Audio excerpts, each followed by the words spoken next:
What's up, everyone? Welcome to the Alex Cuesta Show. How's everybody doing out there on this Thursday, June 1st of 2023? Before we get into all the fun stuff, like, share, follow, subscribe, rate 5 stars on Spotify and iTunes, spread this word of mouth, find us on the socials at the Alex Cuesta Show. Just go search there, give us a follow on everywhere, interact, because we are interactive. I made a trade this week, and it is an awful trade, honestly. I absolutely got hosed. We traded having a guest this week for bringing David back. Now, I want to go back on this trade yesterday. Dave, you're here. Hi. It's a very unfortunate trade. Possibly the worst trade of all trade deals. But this is definitely worse than the Nets when they did the KG. Like, this is awful. I'm having a good week, though. I'm having a very good week and a very good past couple days, honestly. But I will talk about that in the future if the good things continue. So yeah, all things considered, but I'm happy you're back. You weren't feeling too great last week, so happy you're feeling better. That you're back here. But yeah, our guest fell through, but that's always okay because we're here. We do our thing, and I just want to talk about last week's show.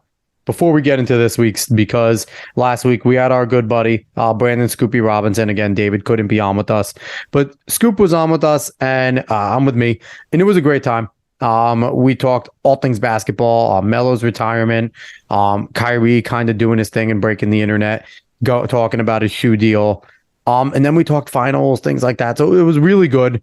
Always a blast having Scoop on. He's so supportive of the show, great friend of the show. So please go give that one a listen.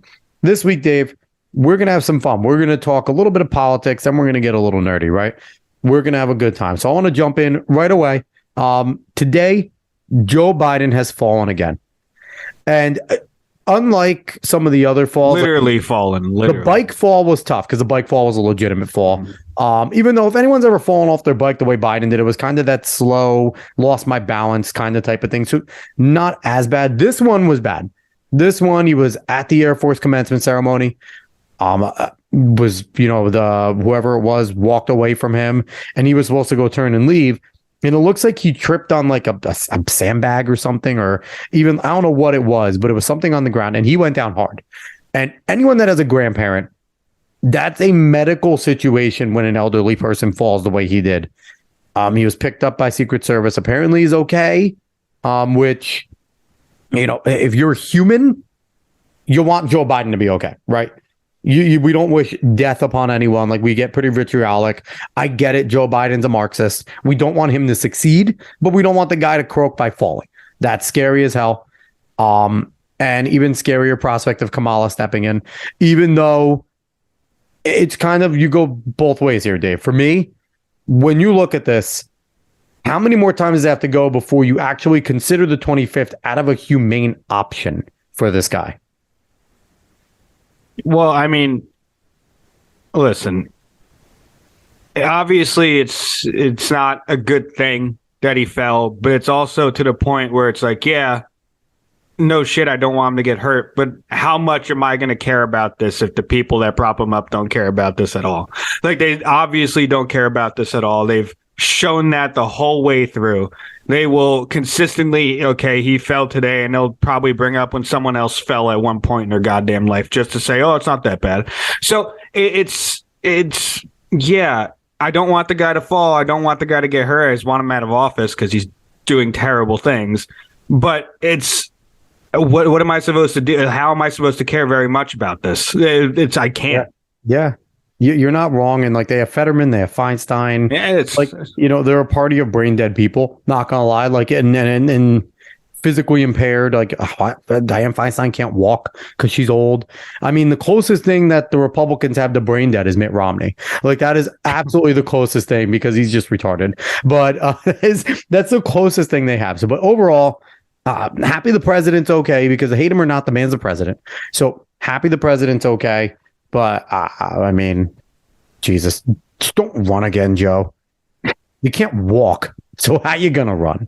I also want to say politically, fuck Kevin McCarthy. Flat out, we were right, Dave. We were right when the whole thing was going on. The 20 plus people that stood up that wouldn't vote for him, was correct. I heard Chip Roy today, Dave. He said that if they can't kill this debt ceiling stuff, that they are going to really reconsider leadership, which there is the clause in there that I think it's only 5 of the members need to have a vote of no confidence, and then they can redo the speakership vote, which let's go. This is the clause for it. They had Joe Biden and the Democrats by the balls, and what did you do? You didn't get anything. There is no cap through 2025. They could spend as much as they want.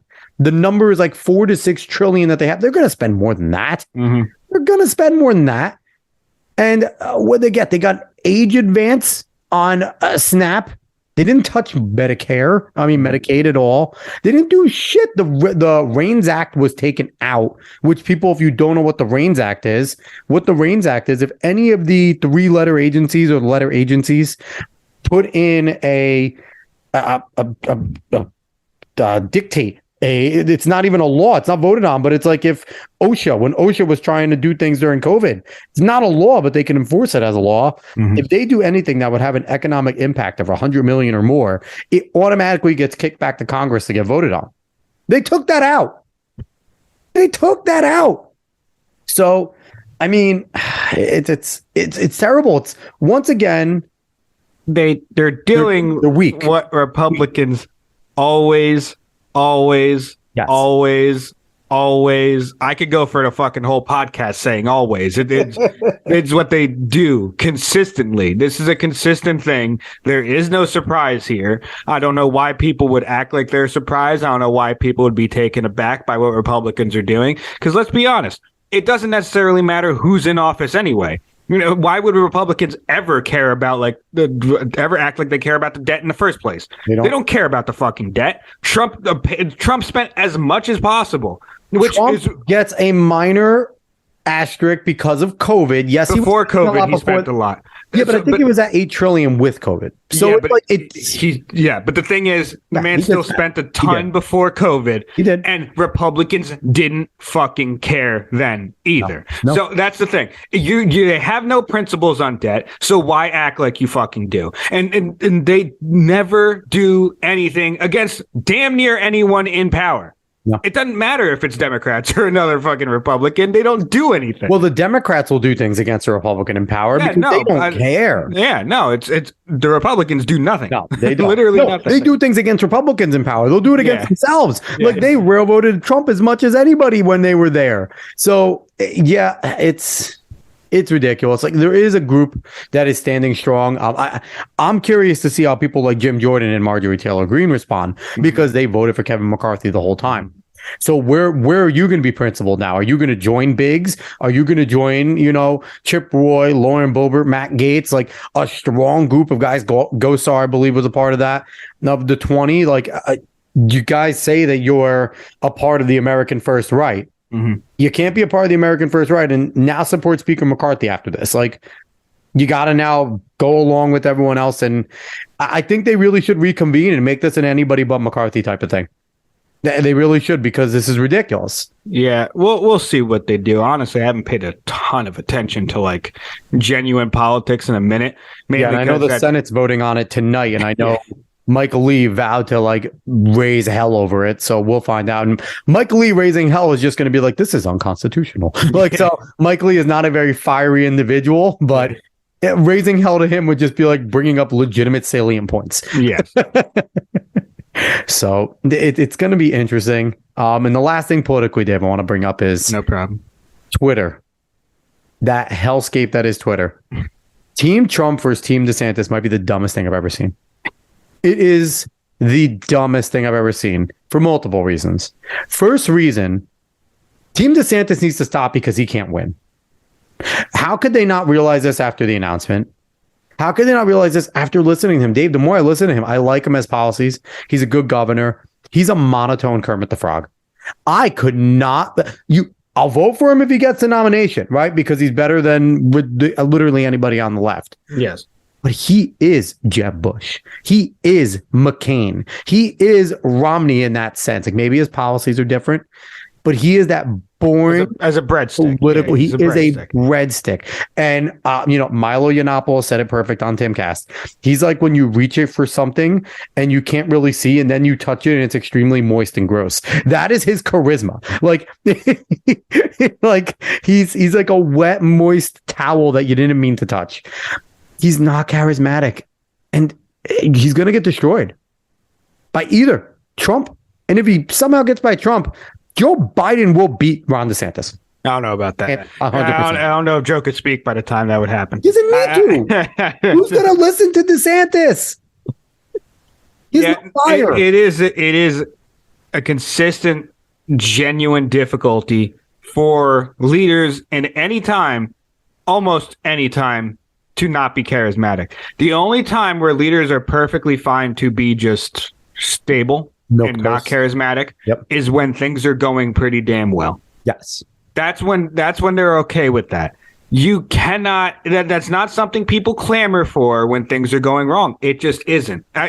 Maybe it's best if people do, but it's just not what happens. It's not what history shows us. No, you're right. And, and just it has to do, it's not what he says, because I'm going to, I like Ron DeSantis. Yeah. Ron DeSantis has been a fantastic Florida governor. And I've said before, I don't say it again. Like him. No, foreign policy we need to see, because what I've heard kind of scares me. Mm-hmm. What can he do with the country? Florida's very different than the country, right? Mm-hmm. But it's like just the delivery. You can't deliver things, and I'm kind of stealing this from Tim Pool because I listen to Tim. But when you deliver his speech, when he's saying, we're in peril, we need to get things done, the border is really open right now, we cannot continue to live like this, you must fight. I'm like, who cares about that? The border is wide open, we need to fight right now, this is the time. Joe Biden is where he's not capable of it. It doesn't seem like the most you get is his eyebrow raises. Like, I don't like it's tough. I can't see him winning. I can't. Yeah, it is really tough. And maybe we're misreading what people really want, but a lot of people, I feel like, made the judgment that, they really wanted to go back to normalcy, and that's why they picked Biden. I disagree with that entirely. I think if you actually looked at the general election in the first place, it might have been on par with as bad as picking Clinton or Trump, if that's how you felt. Yep. And so I don't see how people thought in general that was a return to normalcy. It was just a return to not Trump. That's all it was, which I guess is normalcy, but really isn't. It's not. Trump drove so many people crazy that they wanted to go back to politicians who we always knew lied to us. Like, it's when we're I hate that we talk about the moral character of politicians. They're all fucking liars. Like, top to bottom, we just want the one that's going to fuck us the least and maybe do a few things. Like, that is honestly the goal. And I do have a criticism of Team Trump. Well, they have major criticisms. They are ruining. I'm convinced Team Trump isn't Team Trump at all. I am convinced that, outside of Don Jr. and maybe a handful of people, that they are actually even Team DeSantis. I really feel like they're Democrat psyops. I really do, because some of the shit that they say, Laura Loomer needs to. If Elon Musk, I know he doesn't like Trump, so he's going to promote Laura Loomer. Laura Loomer is being fucking stupid. And, she's always had her over the top persona, right? Yeah. But she is not helping Donald Trump in the slightest. And Trump doesn't need anyone to not help him on social media. He does a great job of it on his own. Yeah. So just the dumb things that people are saying and the way that they why are you attacking Ron DeSantis? If you're Team Trump, let Donald Trump do what he wants. You guys take the high road. Take the high road and be like, DeSantis has been a great governor. He needs to stay in Florida. We know Donald Trump is the better option for the national scene. Ron DeSantis needs to sit back, enjoy Florida, enjoy the weather, keep doing it there, because he's not ready for the big time. They don't have to. The attacks are dumb of what they're doing to DeSantis. Team wise, I would say yes. But the thing is with Trump is that's not Trump's style. Trump himself, he can't do it on his own. No, Trump can do it on his own. He literally can't do that. That's not him. He literally. I don't think it's in his ability to just not attack. But Dave, what was it always with Team Trump? When it was even 2015, 2016, everything like that, even as a president, Donald Trump says what he wants. Team Trump kind of cleans it up on social media. That's what it was.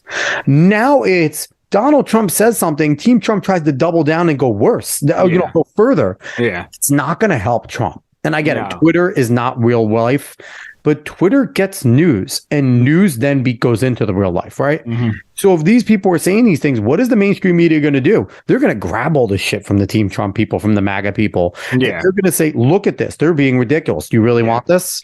I also do wonder, because I do feel like every single election, not even just general election, we have gone further and further into less trust of any institution, the delegitimization of everything possible. Yep. So yeah, mainstream media can grab that stuff. They could say whatever they want. Who trusts them?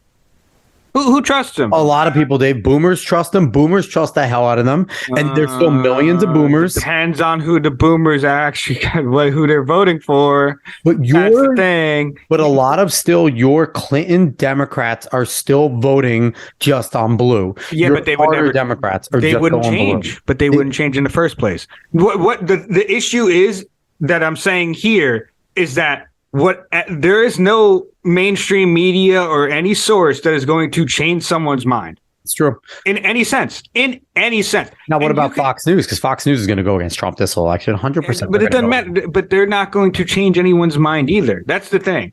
There simply aren't.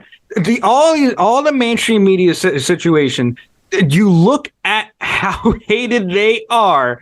In general, they are changing no one's mind. Whoever's watching is watching. Whatever base is there is already fucking there. They're not going to move an inch unless something were to happen to them that they saw that was incorrect in the main. Because that's the only thing that changes people's mind. There's a breaking point with the media, with other things. That's the only thing that changes people's minds. They're not going to shift from that base. So I don't think they even do much during this election. I'm not going to lie to you.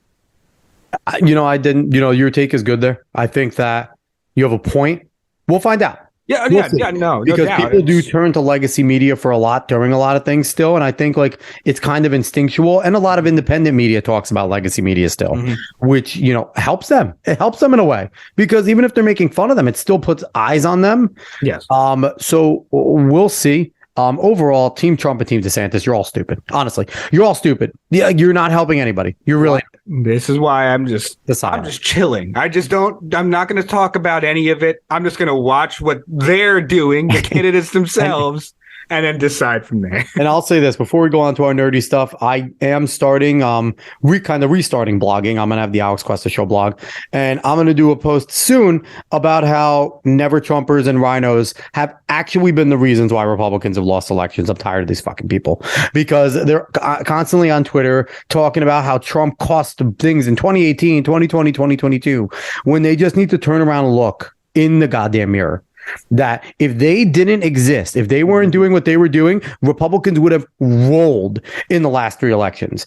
And I don't even count the Lincoln Project, because the Lincoln Project just showed they're a bunch of leftists. Bill Kristol showed he's a fucking leftist. And I was happy that Rush Limbaugh was alive when this happened, because he called all of them out, and they were all his contemporaries, all sucked Rush Limbaugh's dick constantly. And then the moment it comes out, they flip, and he's just like, you guys are all stupid. So I am gonna write an article. I have a bunch of things coming up with that. I have things about how leftists just want the country to be the capital district from Hunger Games. So we got things coming in the works. Well, David, I don't know if David writes, but he doesn't write. I might get him to write something. I don't do a singular thing. I do nothing. You are useless. I do make you think of topics, and where I loaf around. We're gonna jump into some of the nerdy stuff. Dave, your realm is actually about to feed you pretty well in the gaming world soon. Because when it comes to the gaming world, AAA games outside of Nintendo, the fighting games have still been pretty good in the AAA realm. They've good enough to play. They pulled it offline. Yeah, at least offline. They pulled their weight. They've done a good job.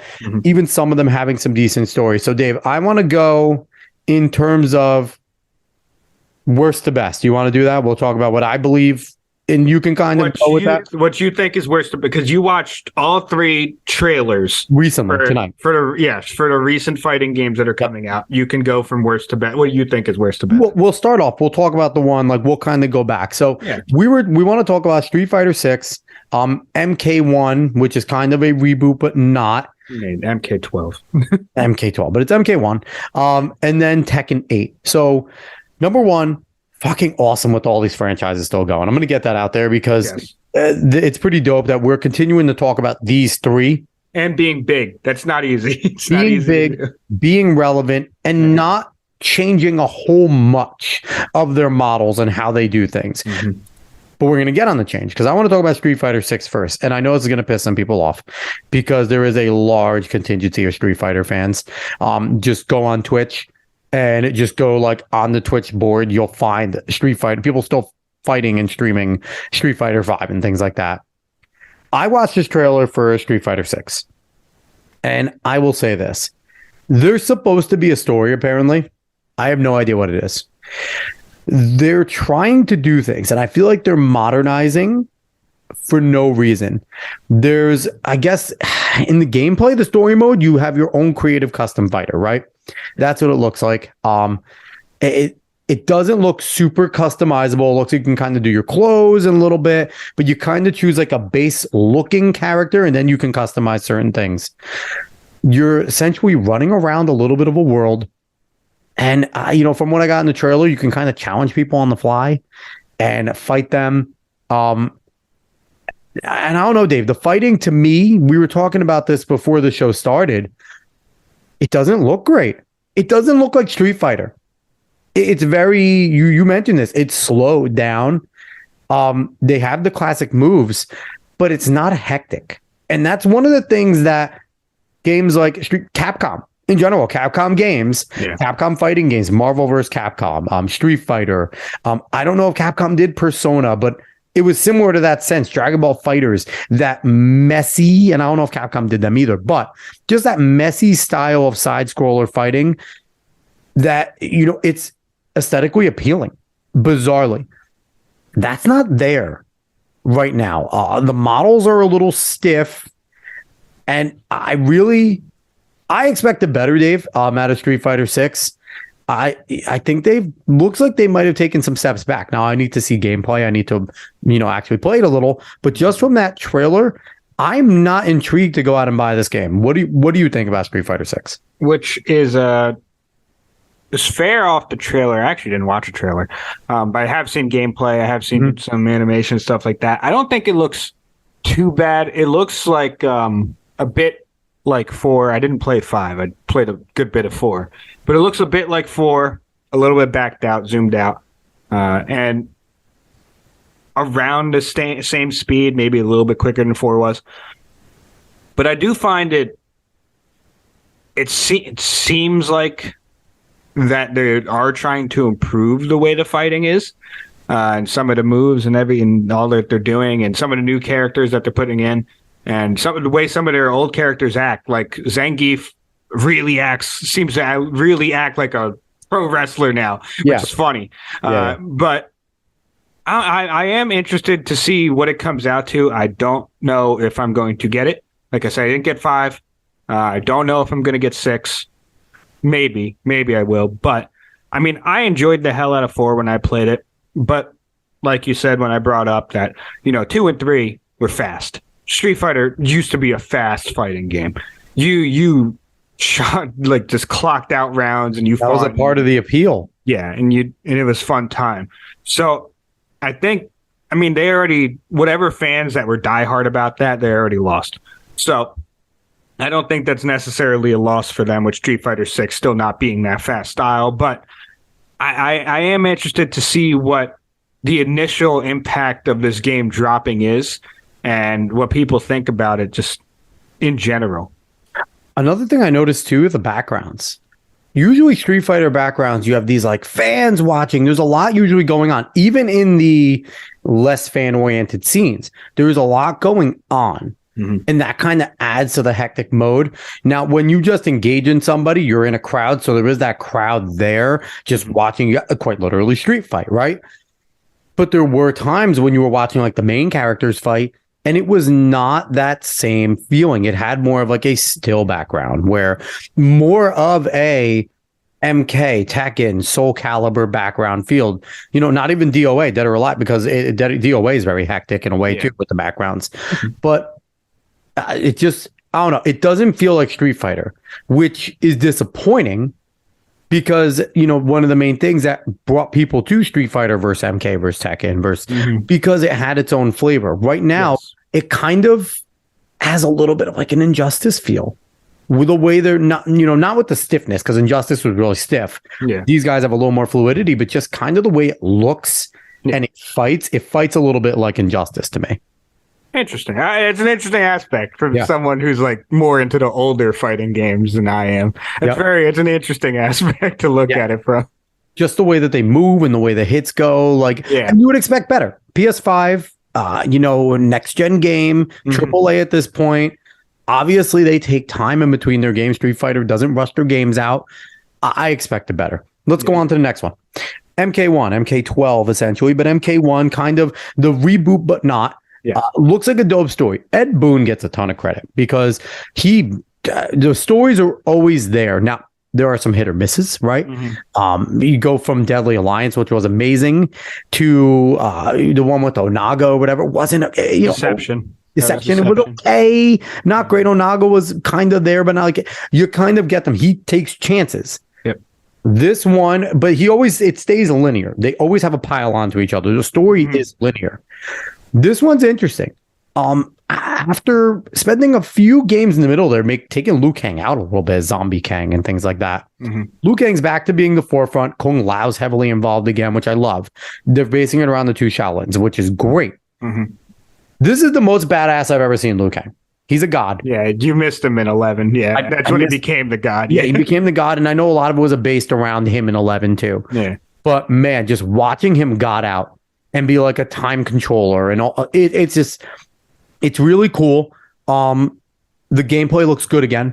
It looks like the same style that they've been going with, the more realistic but not fighting. The fatalities look fantastic, just as brutal as ever, which is very MK, and it looks like you can get a fun and enjoyable story out of it. Yes, I think it looks good. I think it looks like a solid MK game. It looks like something I would enjoy playing, and you know what it also looks? It looks difficult for whatever reason. It looks difficult, which I like. I think we need to bring back difficult games. So I think it looks good. I think it definitely is going to be a top contender or high seller this year. Yeah, you know me. I'm an MK fan. That's my favorite fighting game. So I do have a bias here, but I think it looks pretty good. I'm excited to see like what gameplay is like straight up from like specific people and what actually is going down. Because lately they're not NetherRealm anymore, but the studio with Boone and all of them, they've been playing around with the way they're doing their fighting, where you could delete and add moves to characters, and you only have so many slots you could really fill in there, and really trying to mix up how you could actually play as a character, which is interesting. I think there's a hit and miss aspect to it, because there's parts of it that I really liked, like Baraka and MK11. I just gave him all fucking flag moves, and I just called it Flag Day. It was a fun ass time. But you could troll people. Exactly. And it's so you can have a lot of fun with it, but I also feel like there is a certain aspect to when you're given a character and you're like, figure them out fully. Like you're given you're given all this stuff, and it's like, just figure them out and figure out everything you could do. Like not adding things and not. And you just go with the typical down right square. Down back square. You go through all of them to figure out where their moves are, what they are, forward, back. Like you do all those types of things. Yeah. So I am interested to see what they're going to try this time, because they have from each Injustice and MK, they've tried something a little bit different every time in what they're doing with the gameplay. So I am interested to see what is Boone and them thinking of for this one.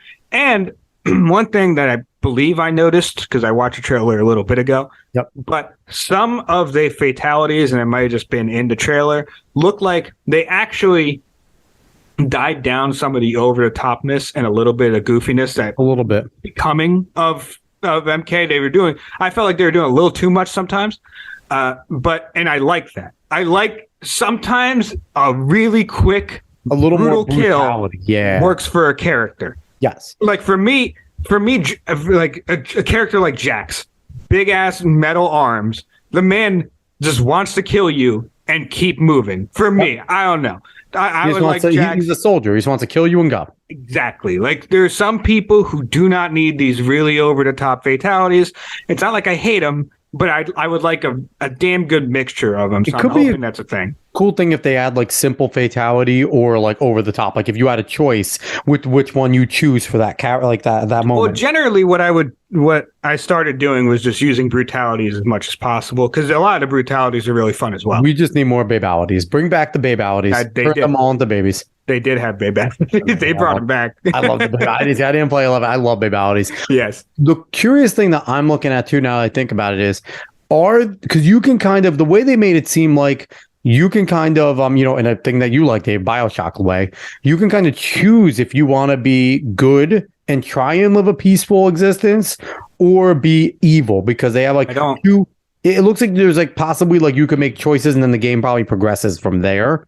But like it looks like there's two designs for each character. So will each character play differently? Will you have a little more of a brutal side if you choose to be a dickhead? Or will you have a little more of like a more subdued style? Still deadly, but more of a subdued style, which I think could be something they play around with there. See, I didn't see that. Yeah, but I like the way you think. Well, that would be really cool. You see the Sub-Zero and Scorpion. They come in there. They're both ninjas. Yeah, or brothers in arms. They both are masked off. So it's like they did that with every character had two versions of themselves.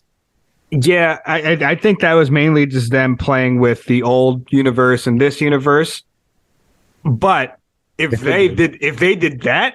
That would be really fucking cool. Like that would be, especially if they did it well. If it wasn't shallow, if they did it well and things are fleshed out, that would be a lot of fun. Yes, but I didn't see that, but I like what you saw there. That's really cool. Liu Kang said, "Make your choice: live peacefully, or live by disaster." But either thing that you choose, there will always be something to fight for. So it kind of makes me look like the story, like, and because Liu Kang controls both, right? Yes. And there were two Kung Laos, so it's like, can you choose your path, and does the story kind of differentiate? Shit. And come in at the end in general, but does it differentiate based on your choices? And that would be dope if they have two different fighting styles. Now, one thing they did in the past for a few games was you had like two different fighting techniques plus your weapon, which this could be something similar to that, right? If you're good, you have a different fighting technique. Bad, which was pretty cool because they took time in those other games to actually do the proper stances, do the proper punching. That was a lot. And a lot of weird 3D stuff. So weird 3D, but very technical, right? Like when you're watching Scorpion use Hapkido, he's using it properly. Like when you're seeing so it was, I'm wondering if they're going to do that. And if that is an aspect, I think that could be really cool. If you have an evil or a good version of each character, or, aggressive, passive version of each would be dope. Yeah, that would be really dope. That would be really, really cool. You're gonna go rewatch the trailer probably soon again. Right now, I'm like, he did mention that. He mentioned it a few times, which is why I'm thinking that might be an aspect of it, or they might just include it where you're living through two realities, which could also still be dope. Yeah, but that's a really cool idea. We'll see if they do that. If not, let's just make a game that does it. Yeah. Indie people, former AAA guys that make indies now, just make an MK that way. Anyway, easy. Easy. Just spend 9 years doing it on your own. But so lastly, I want to talk about the one that possibly had the most simple and easiest trailer to watch, but also got me jacked the fuck up. The Tekken 8 trailer was just simple. It was the classic rivalry, which now am I losing? Who's Jin's rival? What the fuck is his name? Jin versus... I believe it's Kazuma. Yes. Jin and Kazama. Just standing there, looking normal with their sprites. My bad. Kazuya. I'm getting a lot of names mixed up in my Jin and Kazuya. Yes, you're right. Sorry, Tekken fans. But the whole thing was, Dave, just those two fighting. And just showing the advancements in how that they move in these fights. Mm-hmm. And in typical Tekken fashion, it's all about angles. It's all about where you're punching, where you're kicking, when you do it, which, the Unreal Engine since the late 90s has been doing this. and been doing it better than anybody else, which, why DOA is so fun, why Soul Calibur. And, when you get a new Tekken, what does that mean, Dave? New Soul Calibur. Yeah. So Soul Calibur fans rejoice. But just to watch that fight, go and watch that trailer. If you're any sort of a Tekken fan, it just looks like pure, beautiful Tekken. And it looks like it's just going to advance their rivalry and their story a little more. You're going to get another version of King. You're going to get another version of a Jackbot. You're going to get Yoshimitsu. You're going to get Heihachi. You're going to get all of them.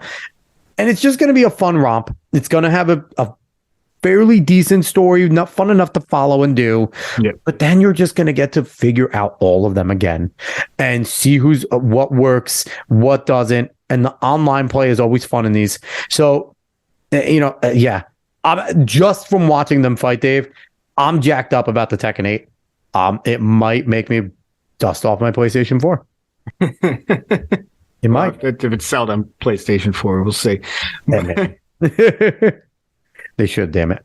What did you think? Did you watch the trailer at all? Have you seen? Oh, you watched it with me. Yeah, I watched it with you. What did you think of it? I think it looks like Tekken. Yeah. And that's all it needs to be. That's literally all it needs to be. It just needs to be Tekken. It needs to be fun.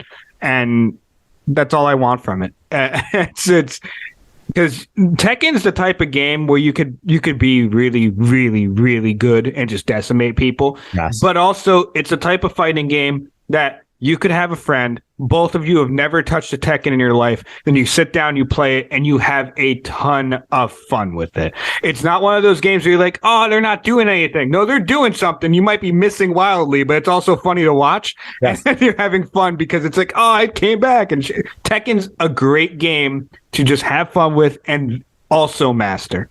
Yes, and also the rule will probably stay true. If you're an experienced Tekken player, do not let your unexperienced friend be Eddie Gordo. It is no fun for anyone. Eddie Gordo is a tick. His corporeal style is just dumb. Breakdancing, corporeal, it's just ridiculous. And it stays ridiculous every game, which is why we love Tekken. We're going to move on from the fighting games, though, to just hurting me. Just, Lord of the Ring, Gollum. Apparently it should never be rings. Apparently we've lost some. Dave, we've lost them. Yeah. They went away. Finally, the men have fully died. They took their rings with them.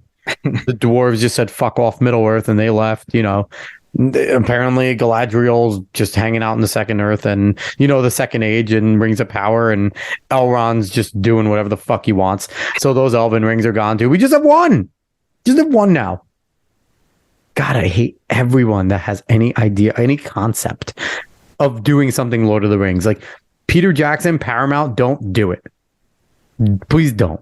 So what Alex is referring to is that a game came out, Lord of the Rings, Gollum, I believe by a random German studio. I actually don't know who they are. I do. There's some small ass studio. I have not played this game.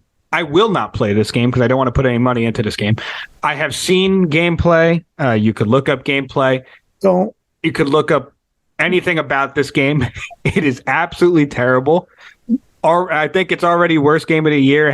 Redfall might not be the worst game of the year now, which you might not know about, Alex, but that was another disaster. This seems worse. It's so bad that the company themselves, the game company themselves, sent out an apology letter. But the reason why we're referring it to as Lord of the Ring is because in that apology letter, they said Lord of the Ring Gollum. So here's a theory I saw as I was looking. I watched a few gameplay trailers. I couldn't believe the first one. There's a theory that he looks terrible too. I get it. It's younger. Sprites all look bad. It's younger Schmeagol, younger Gollum, and he has the hair and whatever. But he just looks terrible. It's bad. But the theory is that they were told they were making a point and click game. No. And that then they were told it's that not point and click, and that they had to make a world, and that they rushed, and they spent most of their money getting the IP to make a point and click game, and this is what we got left. Gollum pretending to be Prince of Persia while looking like PlayStation 1 Prince of Persia. Like honestly, it sounds terrible. Gollum does not sound good. The story is to just shove people. It's like a young Gandalf for some fucking reason in there. Sauron's in there. It's an abomination, honestly. You want to know why they made this game, Dave? Because they made this game for everyone to not hate Rings of Power for like 10 seconds. That's why they did this. So there could be Amazon paid the studio. The studios are probably like, no. We're not going to make this game. We're confused. We thought it was going to be point and click. And then Bezos probably came in and was like, you need to make this. Pay you. You need to finish this game. To finish this game, but don't actually finish it. Just make it fucking broken. And so I watched the review, and this guy was actually trying to be nice, and he couldn't be nice to the game. He couldn't. He said the controls were bad. They constantly failed, causing him to die. I've seen so many random deaths, so many. When you're trying to move, it'll do random things. Like you'll just start sprinting out of fucking nowhere. He said there were some points that seem like it could be cool. Like you have an inner monologue between Smeagol and Gollum trying to argue. He's like, after the third time, it gets terrible. Like you hear everything. And he said there were some aspects that seemed like it could have been good. And then it just wasn't. Like every time it had hope, it let you down. And that just seems to be all IPs, especially Lord of the Rings lately. Yeah, I don't know who is clamoring for a game about Gollum. I'm not going to lie to you. I don't know who would ever ask for a game about Gollum. You could have so many things from Lord of the Rings to make a game of, and you made a Gollum game that's supposed to be a stealth game. It's Metal Gear Solid with Gollum and no guns. Terrible. That's awful. From NES graphics. It was doomed from the start, and then they somehow made it worse, which is amazing. The trailer is incredible. It's like the story untold. It's like, yeah, because nobody fucking cares. Because no one wants to hear it. No one cares about Gollum. He's an important character. Don't get me wrong. He's a very important character in the whole grand scheme, but it's because he's kind of a dick. Gollum is not anybody that we don't feel we feel a twinge of sympathy as he's falling into the lava. Spoiler for anyone that has spoiler. When he's falling into the lava, chasing after the ring, it's like you feel a tiny bit, but it's kind of the perfect ending. The asshole tried to kill Frodo 6 times. You're no. It's really funny. I've said this to you, and I've said this to plenty of people. I laugh at bad things, especially with franchises that are good, and then horrible things happen because people don't care about them. And I want my favorites to have that happen to them. I can't wait because I'm really pulling for Netflix to go ahead and make that BioShock series. I need to see what happens to that goddamn thing. This would be like making a BioShock game just only being a little sister. That'd be it would be bad. It's what would the fucking point? You would walk around, just Big Daddy would just grab you and walk you places. Yeah, and then you'd go and wander like a little shit. And then Big Daddy would defend you, grab you, and walk you places. Maybe we need this game. Maybe we need a slice of life little sister game. BioShock. Because you're just going to be being alive. Oh, man. Yeah. This is monumental. It's incredible that we got 2 of these so far already this year, where games came out and they're just terrible, buggy messes. Everything's awful about them. So it really is. I hope it doesn't happen again, because you know what? Do it. It's just the Spider-Man game is going to be awful. This is the trend. No, it doesn't look like that. This is the trend. It's going to happen. No, the Spider-Man game is going to be good. The first one was really good. This one's going to be good. And the thing, again, what annoys me the most, and this kind of lumps in Gollum and Rings of fucking shit. There is so much source material. There is so much source material, right? Yeah. There's no need to make a new story. Well, it's funny because you've seen Shadow of Mordor and Shadow of War, right? Yes. Those games. Yes. And those games are generally pretty good. The system in it, the Nemesis system, is really fucking good, with them remembering you and everything, coming back better if you didn't. Awesome idea and concept. Yes. And you had actually decent Lord of the Rings games. It was based around the lore. It felt like Lord of the Rings the whole time. The things that they were talking about, the things that they were doing, the references to the places were legit. And it was all based around things that happened. And it had action in it. It wasn't fucking Gollum. You're telling me sneaking around climbing things with the Prince of Persia engine from the original fucking game isn't what you want, Dave? No. No? Surprisingly enough, it is not what I No, want. you're not trying to rehash friggin' that. It's just. We can move on if this is making you too unhappy. It's just there's so much source material. There's the whole lost, the Tales of Middle Earth. There's the Children of Huron. There are all the stories in the Silmarillion. There's even parts of Lord of the Rings they didn't cover that you could have went, and you chose Gollum. Thanks, guys. Thanks for making me hate Lord of the Rings. I love it. I hate it. I hate it. Speaking of things that people didn't hate, I still haven't seen it, so it's kind of blasphemy. The Mario movie has reached $1.2 billion in sales. Second highest grossing animated movie Past Frozen of all time. I mean, Dave, what does this tell you? Just stick to the shit again with Gollum, with Lord of the Rings. Make it feel like the product that people fell in love with, and you will have success. Mario, Chris Pratt made him feel and sound like Mario. Yeah. Jack Black was an amazing Bowser. Seth Rogen was a good Donkey Kong. Like, it was Mario in real life, and like just a movie. It was great. And the thing is about the Mario movie is really it hit higher than I believe it should have in sales. But I think, one, it came out at a very good time. Yes. There's not many movies out in general, and there's not many good kids movies that people are taking their kids to see. Most kids didn't care about a lot of things. Mm-hmm. And because it played a lot to fans, but usually it doesn't give you this type of sales. It doesn't give you this much. So the movie, though, looks gorgeous. The animation is so damn good.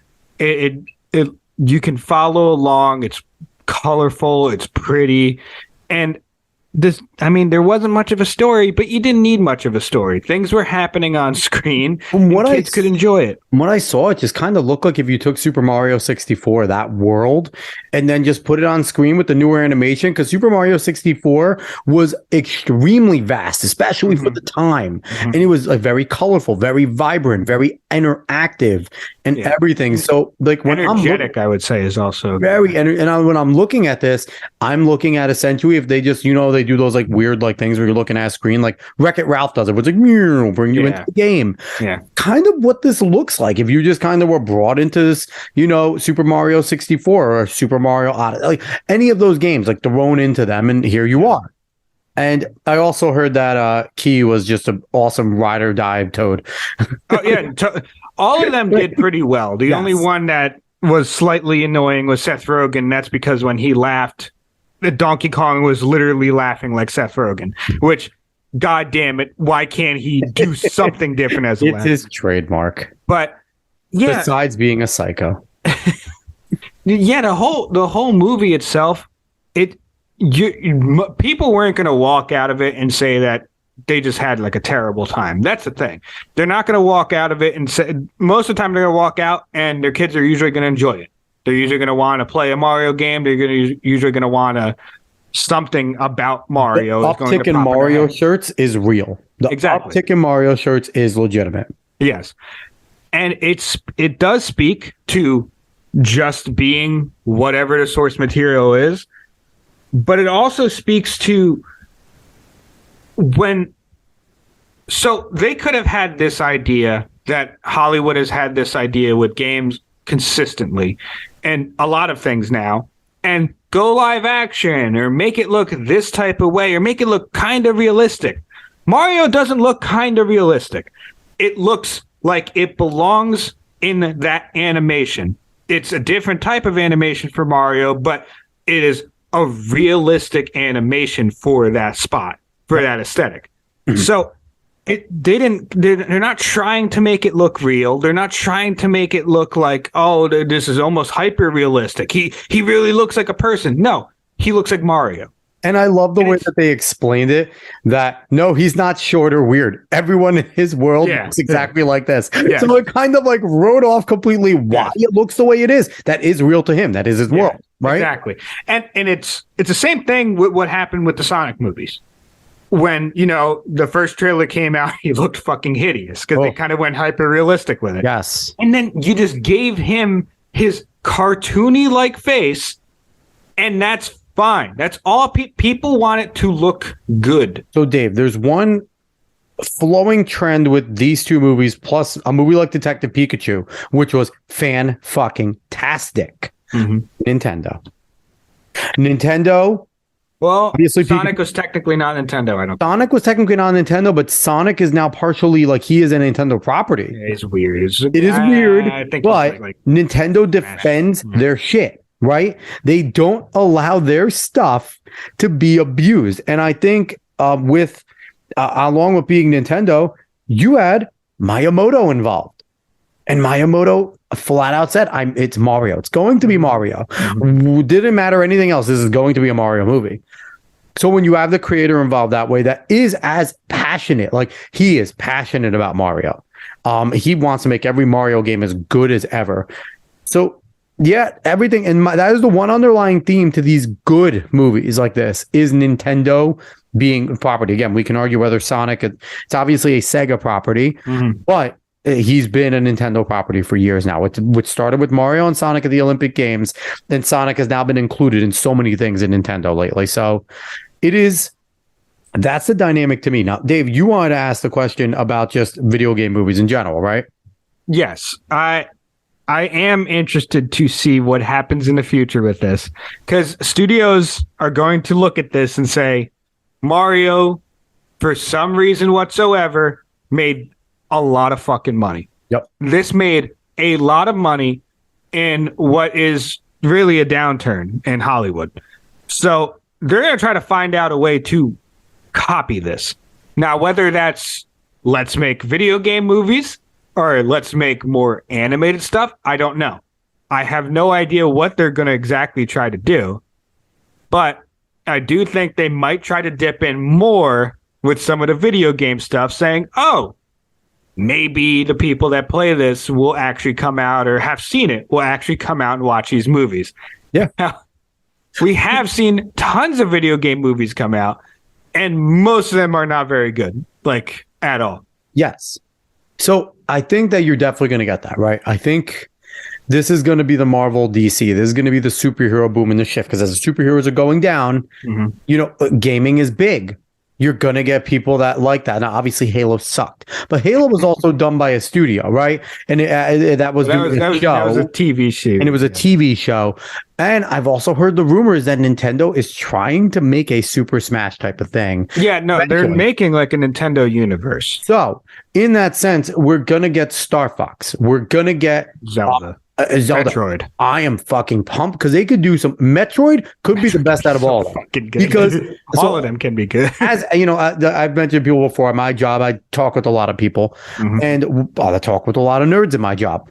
And one of them, we were kind of throwing around. It would be like, wouldn't it be amazing if they did Metroid, where the first quarter of the movie, half of the movie, whatever. We all know Metroid's a girl. Spoiler. Sorry, guys. Samus, yeah, Samus is a girl. But in the beginning of the movie, just make it a long part where the helmet's not off. Nobody knows. Well, no, the helmet should be off for a while. It's going to be off for a while. And there should be a big reveal, but it could be done early, right? Because if you do it early, then you can go right into the Metroid Prime story, which is arguably the best story about Samus ever.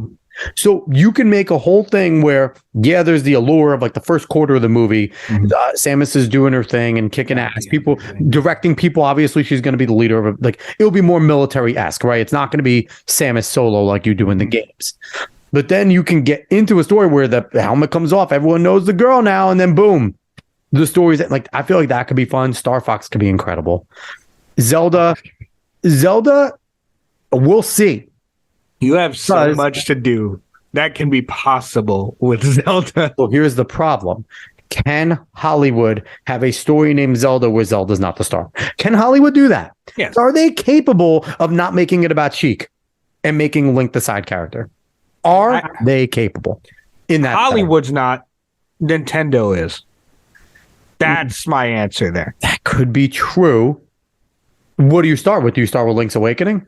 It's curious where they go. Do they create an original story kind of like? I think they'll do a slightly more original story. I think it also depends on what they're going to do with the animation. I think it depends on where they want to lead it, whether it's going to connect in some kind of way to the other Nintendo properties in the future or whatever. That is probably their biggest thing to unwrap if they're going to do a Zelda movie, because that's extraordinarily difficult. Like, do you want it to be Ganon, like Big Pig Ganon, or do you want it to be Ganondorf? Do you want it? There's so many types, because all it is two things fighting against one other for the Triforce. Like, that's all it is. I think you lean into Ganondorf. He's obviously the most popular version. You could probably lean in Ganondorf. It's human-like. You could. Yes. But Kirby is going to be great. Kirby could be great. Yes. There's so many properties that is under Nintendo that F-Zero. You make a Captain Falcon fun-ass racing, literally make a speed racer movie with Captain Falcon. And then in the end, you have Game & Watch be Thanos.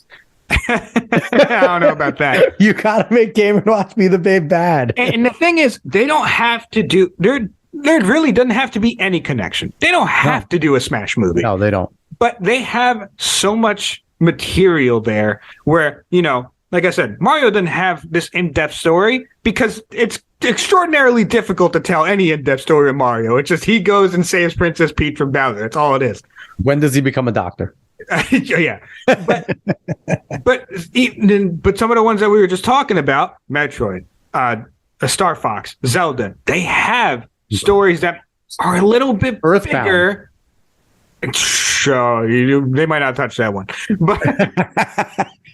But they have these deeper stories there that you could actually pick and choose what you're going to do to craft a genuinely good movie here. Yeah, Kid Icarus could also be a really good one. Kid Icarus is fantastic. They do a ton. They do have a ton of properties. And I like that Nintendo's dipping into this, right? Yes. I think the success of Detective Pikachu and all that really gave them like we can step into this world and we can. Yeah, especially now Mario. And with Mario did, it's like, okay, we'll probably pair with Illumination almost any time. So what does Sony do? Because Sony has always had the answer, right? So are you going to go and try to do a Crash Bandicoot? Are you going to try and do a Spyro? Are you going to do a Ratchet and Clank, a Banjo-Kazooie? Like, they have another one that has a ton of properties to work with decent stories. Funny enough, I'm actually happy that you brought those up because I think there is a bit of an issue here when it comes to some of these properties and making them into movies. Yes.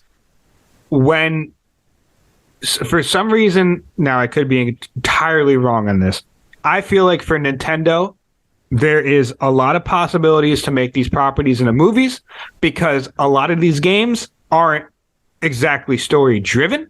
They're driven by you just moving through the level. Yep. There's not a huge amount of cutscenes and a huge amount of things. Zelda, maybe with some of them, you see more story. But still, you could make a story that fits a movie that people want to go to instead of just saying, I'll just play the game. Now, I'm happy you brought up Spyro. I'm happy you brought up Crash. I'm happy you brought up those because those are older games where there's a little bit of a story, but there's not that much. You could possibly make a movie, maybe more Spyro and Ratchet and Clank. I don't know about Crash. Crash, that'd be fucking hard. I don't know what you. Or maybe Banjo. Banjo will be a little different. The Banjo-Kazooie you could have. Yeah, Banjo you could. Banjo you 100%. Banjo actually was one of the better stories out of all of them. Yes, but you have these other Sony products like to do a God of War movie. You could, but why would someone want to go see a God of War movie when they could probably just play the God of War games? And also, Uncharted sucked. They tried. I didn't even see Uncharted. And it would suck too because I watched it and Tom Holland looks great. He looks great and he has the personality. It was just a bad movie. It was kind of like Prince of Persia. Just a Wasn't bad Mark movie. Wahlberg Sully? Mark Wahlberg was Sully and it wasn't good. That doesn't make sense. Doesn't at all. He needs to be an older man. Yeah. But that's the thing though, is that Uncharted was going to be difficult in the first place because that game has much more story into it than other like the Nintendo properties. Well, they did Tomb Raider. The Angelina Jolie Tomb Raider was actually not bad. They did the later one with Carly Devang, whatever her name is. That sucked. Yeah, whatever her name is. But that wasn't good. those more hyper real ones are more realistic, since they're not campy, since they are more serious, are obviously going to be more difficult to do. Because like you said, that would be like creating a Metal Gear Solid, which again, he kind of stole from Escape from New York and Escape from LA in a lot of ways, but you're not going to make a Metal Gear Solid game. No, the movie, a movie. Like you're not going to make no reason. Exactly. The games are would have a significantly better story than any movie they can make. Yes. Yeah. and that's the issue with some of the things that they choose to make stories out of or movies out of, is that some of these games, they don't tell the story in this linear fashion. That's why I'd be really fun to see whatever the fuck they're going to do with a BioShock if they do it, because most of the story isn't told in that game through just walking through it and playing. You have to pick things up and actually listen to them in order to find out what is going on. Yes. So when it comes to games that have that type of storytelling, it's not conducive to theater most of the time, unless you really find a way to make it work. Or, I've always had the idea, like, if you're going to do anything BioShock, just do a fucking prequel to Andrew Ryan, him making Rapture. That might be the only way I could see you making a good narrative story of it. But there's so much difficulty with those where you can't just piece together a movie that's fun. And Spyro would have to be similar to Sonic. Maybe. It definitely have to be a more similar, gets caught in the human world, needs to have a human help him to go and save his parents from Ripto, who's trying to do something evil. Like, that honestly would be the only way it would work, and it wouldn't feel original. Right? So, like, I don't know if I could do that. Well, yeah. I mean, we could talk further. If you want to bring it into the real world. Yeah. Which I don't know if I would do that. But either way, I am interested to see what happens with this, because I do think they're going to turn to video games now, and we're going to see a lot more bad video game adaptations come out. And I noticed we didn't mention The Last of Us, mainly because I didn't watch it, but everyone loves it. No. Everyone loves the first few episodes. That's true. Hated the end of it. Did they really? Hated how far away it got. Like, fans of the game said it got far away from the video game. No, it is funny. I didn't see much about the later episodes on it got Twitter. Far away, and it stopped being good and started being more about messaging. They got into the woke bullshit. Listen, it's Pablo Pascal. Are you surprised? Yeah, he's in there. Not surprising. That is interesting, though. So, but I remember there was big fanfare for The Last of Us. There was. Like I said, I didn't watch it mainly because I never played the games, so I never cared about the show. I stole Jerry's game and never finished it, so so there's that. But yeah, it's going to be interesting to see where they go. Now, you talked about animation. Disney's getting destroyed. Pixar is getting destroyed. They're getting touched. And they were the two ones. You have studios like Illumination and DreamWorks that have absolutely been putting out banger after banger. Illumination with anything that has to do with the Despicable Me properties, right? Minions, all the Despicable Me's. And, you can just go look up Illumination movies. And the perfect example of how Disney is screwing things up, they got the rights to Ice Age. The new Ice Age was awful that they put out on Disney Plus. I didn't realize. I forgot they were dropping a new one. Terrible. It had nothing to do with the characters. Like, in their own fashion. But it's like, you look at what Illumination has done. They did a bunch of the Dr. Seuss's, but they did Sing 1, Sing 2, The Secret Life of Pets 1 and 2. Despicable Me 4 is ready to come out in 2024. They've done some great things. And then you go into DreamWorks. DreamWorks just dropped The Bad Guys. If you haven't seen The Bad Guys yet, go see it. It is incredible what these studios are able to do. They had The Croods. They had Baby Boss. They had a lot of good, and also Boss Baby. Sorry, Puss in Boots. Hilarious. The Last Wish, which I will go to my deathbed saying should never be as good as it is, but I will watch it anytime if anyone wants to watch it, because it is that good. And Dave, we can keep going with them. How to Train Your Dragon, that whole series. Trolls is theirs. Kung Fu Panda is theirs. They have done The Guardians, Rise of the Guardians, which is extremely popular amongst kids. Turbo is one of the most underrated kids movies. Megamind. They have been for a long time doing really good stuff. And right now Disney's falling behind because you want to know why, Dave? Those two studios aren't falling into the woke. They might have some of it in there. They might have some of the messaging, but we can be honest. A lot of the kids' messaging has always been a little campy, always been a little inspirational, always been a little accept this, be nice to everyone, moral of the story, don't be a douche type of thing, without constantly shoving it in your face. Yeah, they're still doing it very well, those two studios. The vehicle is the story and the animation, not the messaging. Yes. That's what it is about them. And that's why you're seeing things come out and be good. Like, I mean, listen, I'm going to keep talking about it because I want to keep talking about it. Go for it. Puss in Boots: The Last Wish.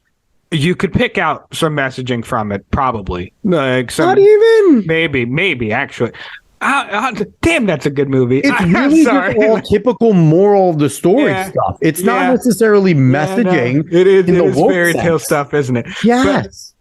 But still, either way, you look at the way some of these movies are coming out from DreamWorks and Illumination, and if it has any messaging, it's not a lot, and it's not ever really pushed in a way where there's like a line that says something specific. Hollywood has always pushed this type of messaging, though, slightly. Yeah. So it's normal stuff. Yeah, but it seems like they care much more about the animation that's going into it and whether or not the movie is going to be fun for kids, but also fun enough for their parents. Palpable, yes. So, and it seems like Disney and Pixar have just do not care, or because there's a whole thing about their VFX and their CGI and them paying people and not paying people. They don't pay anybody. So maybe that's a part of it as well, is that they're spread so far thin and they're not doing anything right, so nothing is coming out good either way.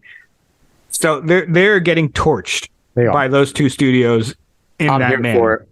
I'm here for every moment of it too, because in terms of the American animation, those two are doing a really good job. And this is not to mention just anime movies actually fucking them up too, in terms of when they released the Demon Slayer movie, the Dragon Ball movie, the Jujutsu Kaisen movie, all of these maybe didn't have as big a box office numbers as the other Disney ones did because smaller releases, but had no business making as much money as they did.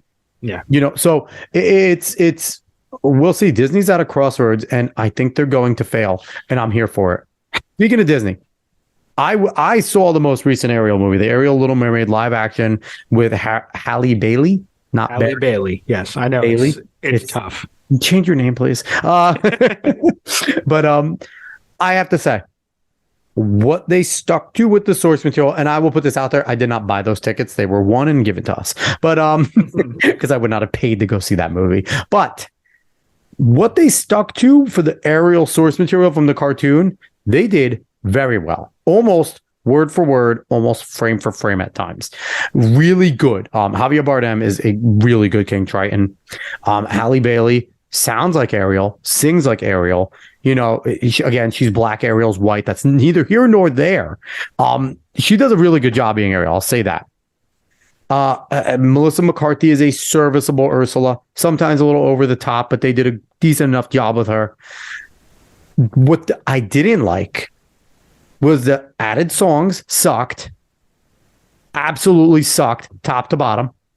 The song about Eric running along the fucking cliffside, singing "Come Back to Me."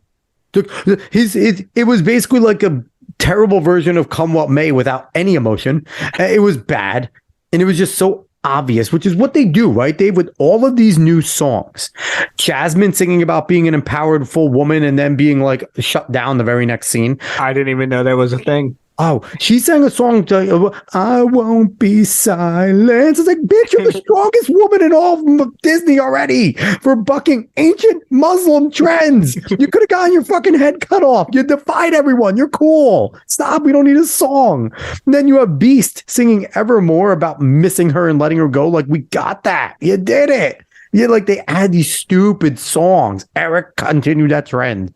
There was also a dumb song when Ariel was mute. And then you heard a monologue song from Harry Lee Bailey, where they stole the whole scene from Tangled, where Flynn Rider's bringing her into the world that she's never seen before. Quite literally stole that from that movie, because now bringing her into this weirdly ethnic world of looking kind of like England, but it was extremely Islander and ethnic, also weird. They had all that going on. And then to have the scuttlebutt rap. Just dumb, unneeded, added things. The CGI animals were a little awkward, but the acting was good enough by them. The guy that played Sebastian was fine. He had the Jamaican Islander sound. He was good. Flounder actually sounded like Flounder. I guess her name was Aquafina, whatever the hell that chick's name is. Awkward Fina. I don't know. Yeah. But she also played Sisu in Raya, the Last Dragon. She was fine as Scuttle. They did the gender change, but it didn't make a difference. Well, the sex change, I guess. Didn't make a difference. She was good as Scuttle, but her rap was terrible. And, just minor things that you mentioned, Dave.